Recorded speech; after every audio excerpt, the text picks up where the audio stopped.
Thank you for sharing that that's the culture you grew up in and also how you chose not to. What do you want people to hear now? You went to prison because you know there's something better. You went to prison to gain a voice.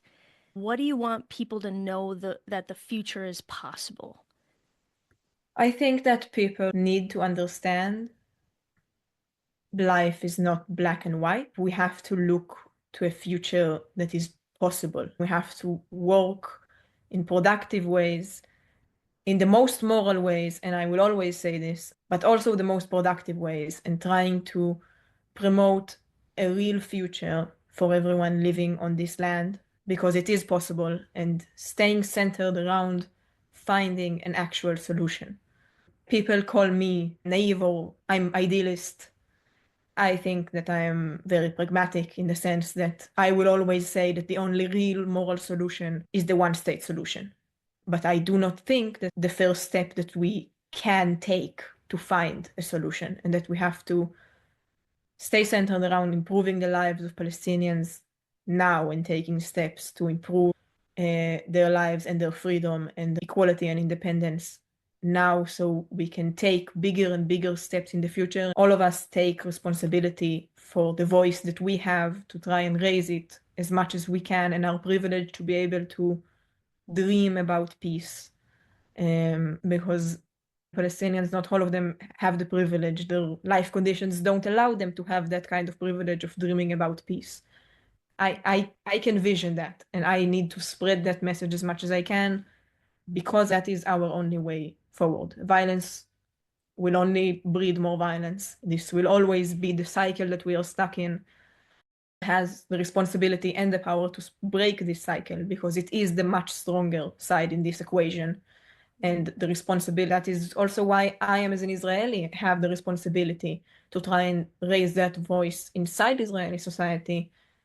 Israel is the oppressor, and it has the responsibility to stop doing what it's doing, the horrible, horrible crimes that it's doing, and to break this cycle and to promote an actual future and an actual alternative for Palestinians. Because extreme violence will only breed extreme violent mindsets, which is what things like October 7th and Hamas are built on, those violent mindsets that are born from the Israeli violence. That is also why I think that I am an Israeli, have the responsibility to do it, and also Americans and people in countries that are supporting the Israeli government have the responsibility um, and the power, and it's important to do it, to raise a voice against and with us to promote that real future, because that is the only future that we have. The only future that we have is a future together. Country doesn't really believe that. They think they can keep committing inequality and injustice as long as nobody resists. One of the things that war taught me is that there's no such thing as a bystander, only collaborators or resistors. We just have to choose what we are going to collaborate with or what will resist. Even if we can't change it overnight, resisting our country's violence and raising our voice is our responsibility. Definitely. We are stronger when we do it together, and I think that for me, also uplifting Palestinian voices is extremely important because things are not stopping and things are not slowing down. No. It may seem like that. Can you tell me about what you see happening right now? I was supposed to be interviewing a Palestinian this morning.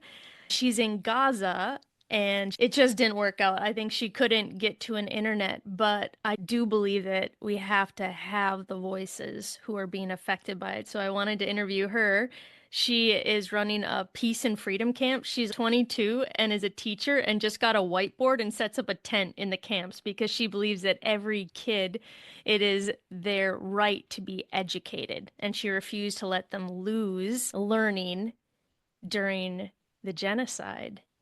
That's And wonderful. it's called the Peace and Freedom School, and it's just a tent and her and a whiteboard. She is somebody who keeps standing for the human rights that says it is their God-given right to exist, to be educated, and to work together for that. It says there's a ceasefire, but what can you tell me about living in Israel right now, what you're seeing and what you're hearing? In Israel, things have been mostly the same for a very, very long time. Around we might call it a war, but are we really affected? If it is a war, it's a very, very, very one-sided war. We haven't had alarms where I live since the ceasefire with Hezbollah. But right now, it's all still very much on fire. A ceasefire, technically, but it's very fragile, and Israel keeps breaking it, and there keeps still being crimes made and still violence happening where people just ignore the fact that the army is committing horrible acts in the West Bank, in Jenin. So you see in Gaza and the West Bank, it's just like the genocide is still happening, like bombings and they're killing people. And yet on the national stage, Israel gets to say they're doing a ceasefire, but you continue to see tanks and people being killed. Yes, in Gaza it's less than it was before, but it's still happening. The way that the Israeli narrative is formed is always by being the victim. We are always the victim. We are always defending ourselves. Always they broke the ceasefire or they planned to break the ceasefire. We are the victim and we are protecting ourselves and we are just a small country surrounded by enemies. And that is always the narrative, that Israel is a victim, the only victim and nothing but a victim. Is the narrative that is being fed to Israelis from a very young age, and it's a very comfortable narrative for people to believe in. It's always nice for people to believe that they are the victim, that they are doing something right, that they are fighting for the right cause. And it's a comfortable narrative to believe in that is being encouraged by the media, by the government, by the education system. And it can be hard to break out of that narrative and understanding that there are Israeli victims, but Israel is not the victim. People who were killed on October 7th are victims, but Israel is not a victim. And those people on October 7th have been killed by a cycle of violence that Israel is the one that keeps going and has the power to stop. Understanding that, and I think that understanding, for example, why October 7th even happened, and the years and years of occupation and oppression and extreme violence that happened before it, is our only way forward. Understanding what caused it is our only way of making sure it never happens again. And I think that is our finding that narrative not as comfortable. That narrative they don't like to sit with. That is a harder pill to swallow than you are still the victim. I think that fighting dehumanization is one of the things I try to do the most, and I think one of the things that we need to do the most, because it's easier to see yourself as the victim when the only thing opposing you is an enemy and not thousands of children you've killed. Right? That narrative that anybody has to believe in order to make murdering thousands and thousands of babies and children okay. No matter what that narrative is, the reality is, who does that make you when you're part of that? What kind of country and humanity does that? I think that's worth fighting for. I don't think anybody should have their goodness taken away from them, their humanity, by accepting and collaborating with a narrative that makes that justified. I also think that people from outside sometimes it may be hard to grasp how militaristic and how racist the Israeli society is. It's extreme. I believe in real human change, and I obviously have people here that are very important to me and I love, and I think that real human change is possible, but I don't know if that change is possible from the inside, because that narrative is so prevalent in Israeli society and so comfortable to believe in. I think the Israeli society can change, but I don't know if it will do it on its own. We need Right? real change on the ground where the violence level drops and we see real progress for an alternative solution, the only solution, so people cannot ignore it anymore. With South Africa, they were still doing apartheid and they wouldn't change. It took an outside force. It took them not being in charge for them to decide that apartheid was unjust. And that is definitely, and that is why it's so important to protest also outside in countries that are still providing Israel with military aid, with financial aid. It's important that it's not just coming from inside, because we are very few. We are trying our best, but I don't think we can do it alone. If the countries that are using Israel for their purposes by arming them. I feel like it's ours to do, and it's ours to stop our country from doing that. And it will help the society of Israel. It's a Western narrative that instead of it being a country who has a genocide and an occupation and segregation, they grew up hearing that it was a religious war. It was a holy war, which is again a way to not accept the reality of atrocities and cruelty and injustice. So, could you speak to why it is not a religious thing that is happening? I think definitely religion is used in this war for justifications and as motives for many people, but it's definitely not a war between Judaism and Islam or Muslims and Jewish people. Muslims and Christians and Jewish people have lived on this land many years before Israel, anyone even thought of making this thing called Israel. It's part of a fascist government, and as the Zionist ideas, this has nothing to do at its core with religion. This conflict is a conflict about occupation and genocide and right-wing movements and extreme violence that is motivated by power.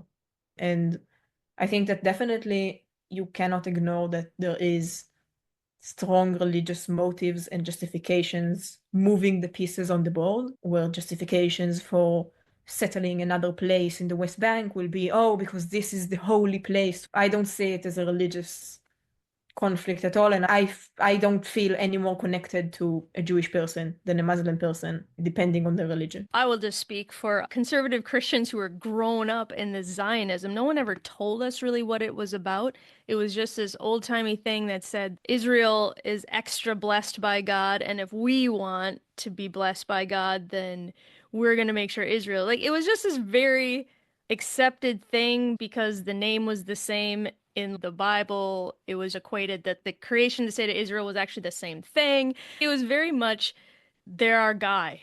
And no one really knows why. No one knows, but it's definitely self-serving. Now there's this reckoning of what is Zionism and what has it produced? What's its aims? That's why I do a lot of my activism and work because my group, the Christians, are the ones who've been exporting this violence of Zionism. And I want to take responsibility for that. I want to inspire people to ask questions and to look at what is it doing and who does it dehumanize.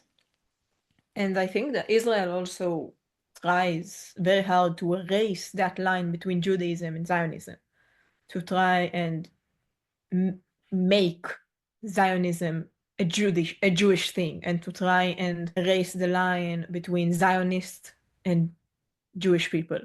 And that is, I think, one of the things that is a big reason why there is a rise in anti-Semitism around the world, because there is a blur of the line between Judaism and Zionism. And that line is being, that erasure of that line is being promoted by the Israeli government and the Israeli narrative. And Israel is trying to make itself the home of the Jews and to take a kind of stance where this is the only place Jewish people are safe. This is like the safe haven for Jews, and we have the authority over Jewish people and over Judaism, and we have the authority to decide who gets to be a Jew and who isn't. And the law of return, where a Jewish American can come and settle in the West Bank, but a Palestinian that has the key to their house in the West Bank cannot come there. Israel is using that also line of any criticism towards Israel is anti-Semitism, using it very strongly to try and take that narrative of they don't criticize us or hate us because of what we do. It's just because of what we are. It's just because we're Jews. And the moment that it's because we are what we are and not what we do, then the criticism is null and it doesn't actually mean anything, and we can actually do whatever we want. And they would hate us no matter what. And when that is the narrative and any criticism is anti-Semitic, then you can do whatever you want and you can justify it however you want. And Wow. any criticism means nothing. Not every criticism of Israel is anti-Semitic, and you have anti-Semites that support Israel. Criticism of Israel and criticism of Zionism is a duty that we all have. This is something that we have to do. Anti-Semitism is a crime, and those things are not connected. So, can you explain a really cool thing you said about how you think that Zionism is actually creating more anti-Semitism?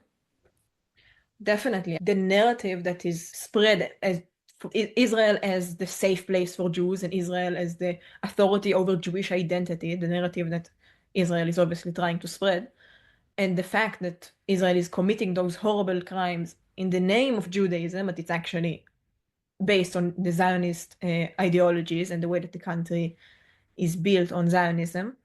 It's very easy to take that narrative and that blurs the line between Jewish people and Zionists and to treat it as the same.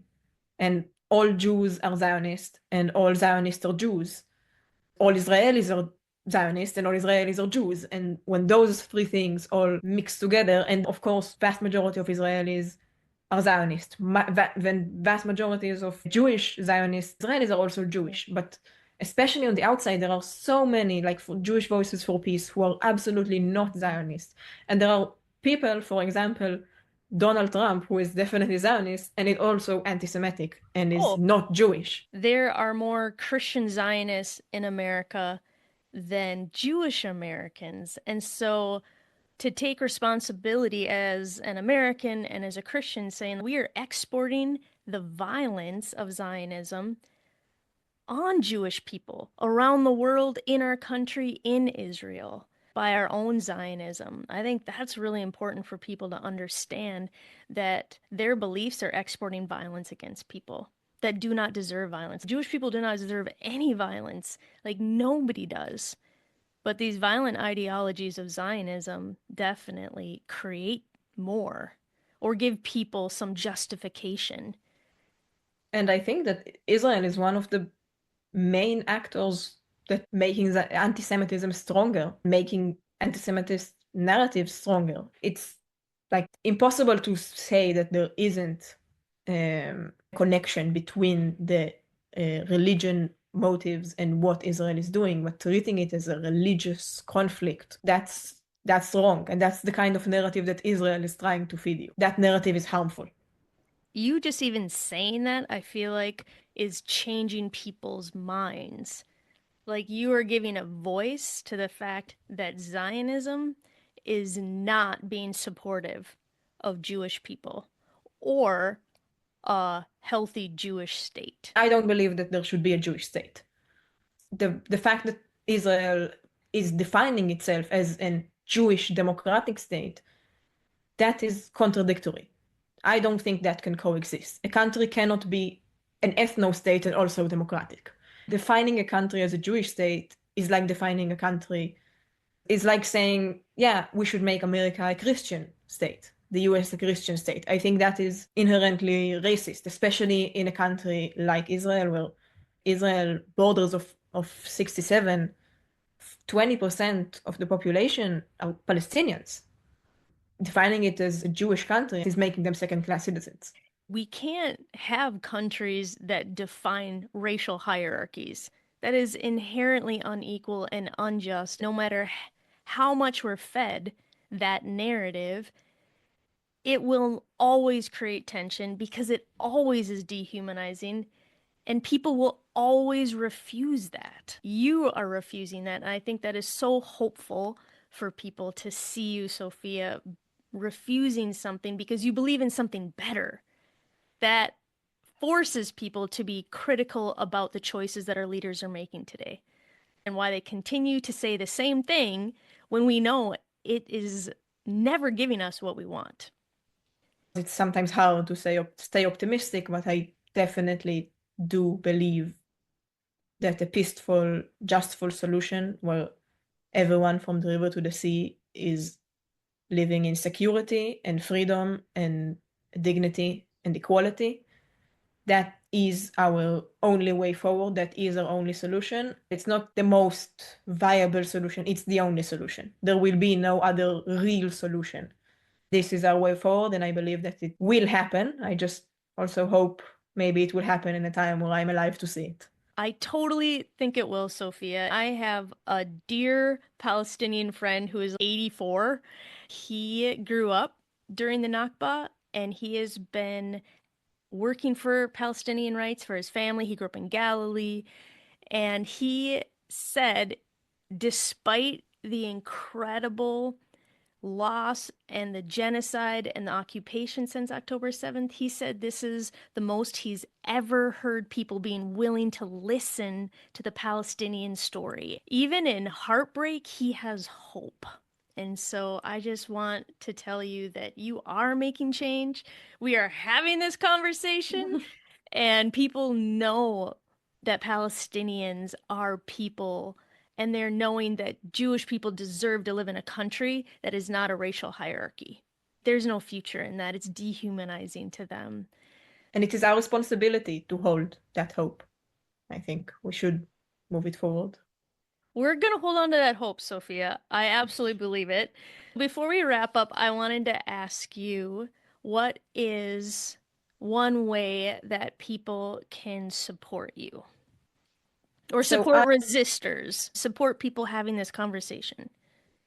I am part of a network called the Mesorvot Network, and it's an amazing, amazing network. It is the network that helped me refuse. It's a network built from conscientious objectors, and it helps people make their refusal journey as safe and as productive as possible.